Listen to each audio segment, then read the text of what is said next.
જય ભોલેનાથ. આજનો દિવસ એટલે આપણે બધા જાણીએ જ છીએ. આજે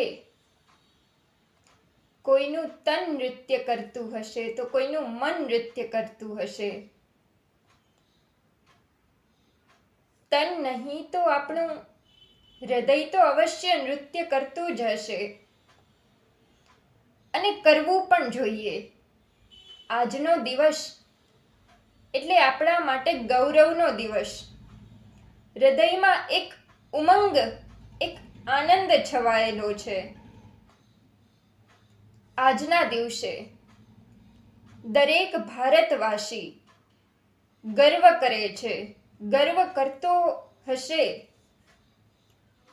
અને કરવો પણ જોઈએ.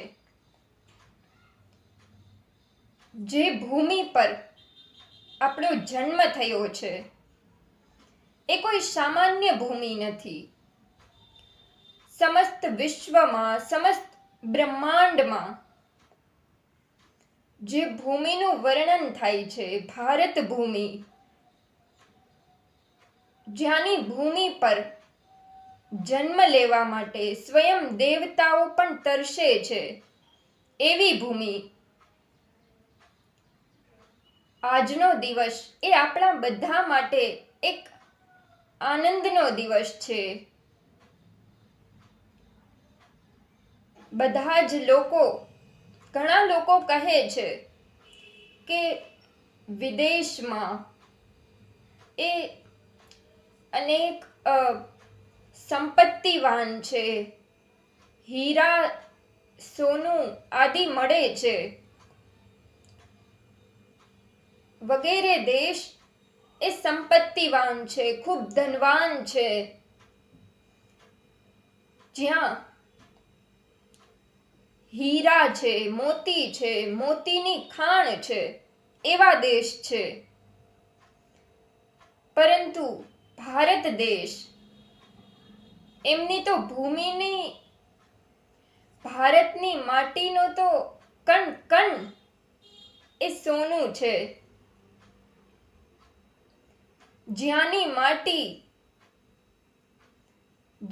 માટીનો કણ કણ સોનું છે એ ભારત દેશ છે. આમ તો આ દેશ વિશે, ભારત દેશ વિશે ખૂબ મહિમા ગાવામાં આવ્યો છે. અન્ય દેશ એ સંપત્તિમાં ઓળખાય છે, શસ્ત્રથી પ્રખ્યાત છે, પણ ભારત દેશ એ શાસ્ત્રથી પ્રખ્યાત છે. અન્ય દેશોમાં ધન, સોનું, હીરા વગેરેનું મહત્વ કહે છે. અન્ય દેશમાં સંપત્તિ ખૂબ છે, સંપત્તિવાન દેશ છે, હીરાની ખાણ છે, મોતીની ખાણ છે, ધનવાન છે. પરંતુ જે દેશમાં, જે ભૂમિમાં ધનનું નામ લેવામાં આવે તો ત્યારે સંતો કહે છે, પાયો જી મેને રામ રતન ધન પાયો. જ્યાંનું ધન રામ છે એવી ભૂમિ. આ ભારત ભૂમિ, એમનો તો શું મહિમા ગાવી.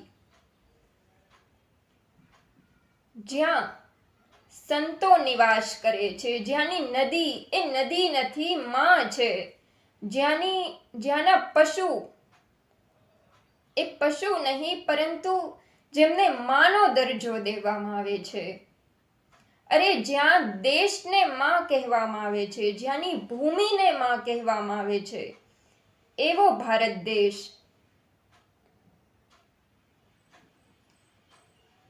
તો એ ભારત દેશ આપણે સૌએ ગૌરવ કરવો જોઈએ. કે એ ભૂમિ પર, એ ભારતની માટીમાં આપણો જન્મ થયો છે. અવશ્ય ભગવાનની કૃપાથી જ આ ભૂમિ પર જન્મ થયો છે, જ્યાં મર્યાદા પુરુષોત્તમ રામ પ્રગટ થયા, જ્યાંની ભૂમિ પર નટખટ બાલકૃષ્ણ પ્રગટ થયા, એવો દેશ, અને જ્યાંની ગલી ગલીમાં પ્રભુ મહાદેવ શિવાલયમાં બિરાજે છે, એવો દેશ, જ્યાંની માટીના કણ કણમાં પ્રેમ વસે છે, એ ભારત દેશ. તો એ ભારત દેશની તો શું મહિમા ગાવી. દરેક આજના દિવસે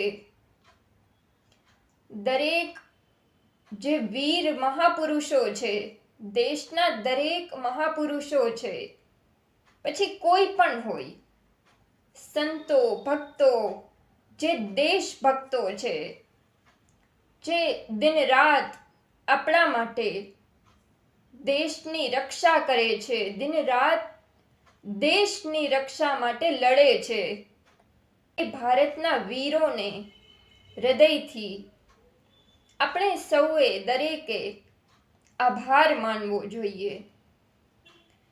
અને ભગવાનના ચરણોમાં બસ મારી એટલી જ પ્રાર્થના છે કે દરેક દેશભક્તોને, દરેક વીરોને, જે શહીદ થઈ ગયા છે મહાપુરુષ, એ દરેકને પ્રભુ તેના ચરણોમાં સ્થાન આપે, દરેકને પ્રભુ પરમ ગતિ આપે. અને જે દિન રાત દેશની સેવા કરે છે, એવા વીર પુરુષોને, એવા વીર પુરુષોના ચરણોમાં મારા પ્રણામ.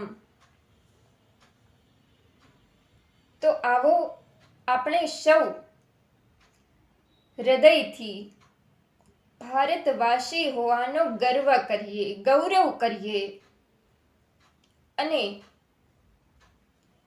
જે આપણા ભારત દેશની મહાન સંસ્કૃતિ છે, ભારત એ કોઈ શસ્ત્રથી નથી ઓળખાતો, ભારત એ કોઈ સંપત્તિથી નથી ઓળખાતો, પણ ભારત એ સંસ્કૃતિથી ઓળખાય છે.